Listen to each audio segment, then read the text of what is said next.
everyone, my name is Taufik from Tenet Technetronics. Today I'll be giving you an introduction to a breakout board that Tenet Technetronics has made.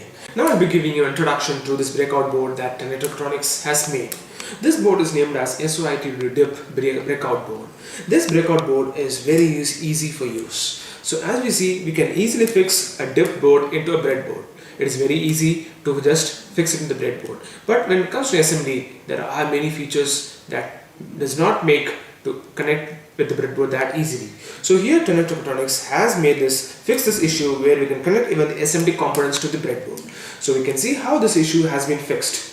So an SMD component consists of an SOIC 16, as you can see here, and also consists of a TSSOP 16. So this issue has been fixed by making this breakout board wherein you can solder the SOIC and also you can solder the TSSOP 16. So here you can see which has been soldered.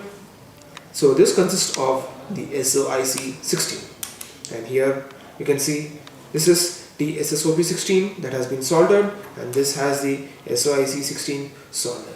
So with this you can just connect to the breadboard as normally, as you can see here, it can be just normally connected to the breadboard here. So with this you can take the whichever connections you want, whichever pins you want, and you can connect to the other components. In the same way here you can see SOIC 16.